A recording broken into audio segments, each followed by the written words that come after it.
आंखों की दो बूंदों से सातों सागर हारे हैं जब मेहंदी वाले हाथों ने मंगलसूत्र उतारे हैं। जी हाँ, कुछ ऐसा ही मंजर था 14 फरवरी 2019 को जब सीआरपीएफ के 45 जवानों ने अपने प्राणों की आहुति दे दी थी। उस दिन तिरंगा पहनाने से ज़्यादा कफन के लिए इस्तेमाल हो रहा था। आदरणीय अध्यक्ष महोदय, सम्मान्य निर्णायक मंडल एवं उपस्थित साथियों, मैं सीआईएसएफ से उप निरीक्षक पिंटू राम मीना आज के वाद विवाद के विषय को केंद्रित करते हुए विपक्ष में अपने विचार प्रस्तुत करना चाहूँगा। महोदय, मैं एक सैनिक हूँ और मेरे लिए तो संविधान ही गीता है, बाइबल है, कुरान है तथा भारतीय संविधान के अनुच्छेद 33 के तहत मेरे मौलिक अधिकार इसलिए छीने गए हैं ताकि मैं देश की रक्षा कर सकूँ, देश के आत्मसम्मान और मान मर्यादा को बचा सकूँ। उतना ही नहीं, माननीय सर्वोच्च न्यायालय द्वारा 1964 में रामस्वरूप बनाम भारत संघ मामले में स्पष्ट किया है कि एक सैनिक के लिए राष्ट्रीय सुरक्षा ही सर्वोपरि है। जबकि महोदय, आज हमारे देश में खौफनाक मंजर को देखकर यहाँ की जनमानस मौत से मोहब्बत और जिंदगी से नफरत करने लगी है, क्योंकि अपराध के मुकाबले कानून बौना नजर आने लगा है और ये मानव अधिकार तो अपराधियों के हित में तन जाते हैं, इसीलिए तो रोज भेड़िए साक्षात छाती पर चढ़ जाते हैं। अध्यक्ष महोदय, राष्ट्रीय सुरक्षा के लिए लड़ी गई लड़ाई कोई क्रिकेट का मैच नहीं जो आज हार गए तो कल जीत जाएंगे। ये वो जंग है जो आज नहीं जीती गई तो कल देश को वीरान कर देगी, इसीलिए इसको जीतना बहुत जरूरी है।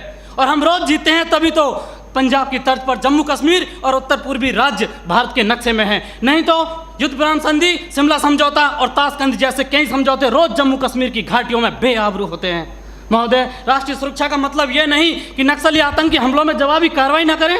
राष्ट्रीय सुरक्षा का मतलब आतंकवाद, नक्सलवाद, उग्रवाद को खत्म कर देश के कोने कोने में शांति स्थापित करना है। और अगर शांति स्थापित करना है तो आतंकवाद और नक्सलवाद को पोषित करने वाले तथा उन्हें हथियार मुहैया कराने वाले राष्ट्रों पर प्रतिबंध लगाने की जरूरत है। जरूरत है न्यायिक प्रक्रिया को सुधारने की, टेरर फंडिंग और साइबर क्राइम को रोकने की। आज जरूरत है राजनीतिक इच्छा शक्ति की। महान राजनीतिक चाणक्य ने भी कहा कि कोई भी नियम राष्ट्र और राष्ट्रहित से बड़ा नहीं होता, किंचित ऐसा है तो उसे तत्काल बदल देना चाहिए। महोदय, आज के दौर में आक्रामक रवैया अपनाने वाले आतंकवाद, नक्सलवाद, उग्रवाद से लोहा लेना किसी युद्ध से कम नहीं और किसी युद्ध को जीतने के लिए पहल करने की आवश्यकता होती है। जबकि युद्ध जैसी अत्यंत निर्णायक पलों में एक जवान अपनी नौकरी की वजह उतना ही कर पाता है कि सांप मरे या ना मरे, लेकिन लाठी नहीं टूटनी चाहिए, क्योंकि उसको डर सता रहा होता है कि जलील किया जाएगा उसे मानव अधिकारों की भरी सभा के अंदर।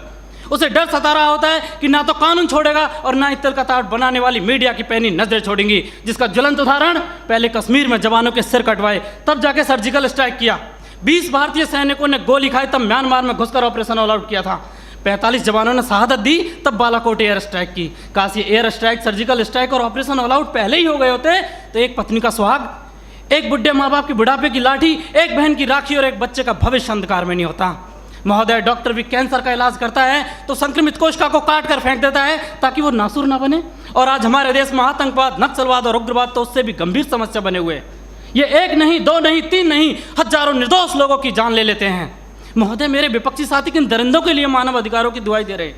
उनके लिए जो विश्व के सबसे बड़े लोकतंत्र में सत्ता का गलियारा बंदूक की नली से नापना चाहते हैं, या फिर उनके लिए जो राजनीतिक शून्य, आर्थिक विफलता और अराजकता फैलाना चाहते हैं, या फिर उनके लिए जिन्होंने 38 भारतीय नागरिकों को इराक के मौसूल में मौत के घाट उतार दिया था और उनके घर वालों की पथराई आंखों को मिला भी तो सिर्फ ताबूत और ताबूत में मृत्यु प्रमाण पत्र, या फिर उनके लिए जो राष्ट्र विरोधी नारे लगाते हैं, अब जलम शर्मिंदा है, तेरे कातिल जिंदा हैं, कौन है अफजल का कातिल, भारतीय संविधान या सर्वोच्च न्यायालय? क्यों दरकिनार करना चाहते हैं मेरे विपक्षी साथी इन सब घटनाओं को? क्योंकि साथ सच्चाई को बर्दाश्त करने की क्षमता नहीं रह गई आपके अंदर। महोदय, सच ये है कि हमारी बंदूक की नली से निकली हुई गोली को 1000 बार सोचना पड़ता है कि उसे कब, कहां और किसे लगना है, जबकि एक आतंकवादी की गोली को कोई निर्णय लेने की आवश्यकता नहीं होती।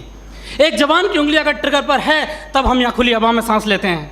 -40 डिग्री तापमान पर एक जवान अपनी हड्डियां गलाता है तब हमें सहूलियत मिलती है बुद्धिजीवियों की तरह बातें करने की, सहूलियत मिलती है संवेदनशील होने की, डिस्को जाने की और त्यौहार मनाने की। अध्यक्ष महोदय, सच्चाई ये है कि दुश्मन देश के बाहर ही नहीं, देश के अंदर भी हो सकता है। मंदिर, मस्जिद और गुरुद्वारे में भी हो सकता है, यहाँ तक कि सदन के अंदर भी हो सकता है, जिसे नकारा नहीं जा सकता। और ये मेरी जिम्मेदारी है कि बाहर भीतर हर तरफ देश की रक्षा करूं, और ऐसा करते वक्त अगर मेरे और मेरे परिवार के मानव अधिकारों को कुचलना भी पड़ा तो मेरे लिए सौभाग्य की बात होगी। अंत में फैसला माननीय निर्णायक मंडल के ऊपर छोड़ते हुए भूतपूर्व प्रधानमंत्री श्री अटल बिहारी वाजपेयी जी की चंद पंक्तियों के साथ मेरी वाणी को विराम देना चाहूँगा कि ये बंधन की भूमि है, अभिनंदन की भूमि है, ये तर्पण की भूमि है, ये अर्पण की भूमि है, इसका कंकर कंकर शंकर है, इसका बिंदु बिंदु गंगा जल है। हम जिएंगे तो इसके लिए, मरेंगे तो इसके लिए, और मरने के बाद गंगा में बहती हुई हमारी अस्थियों से कोई कान लगाकर सुनेगा तो सिर्फ एक ही आवाज़ आएगी, भारत माता की जय।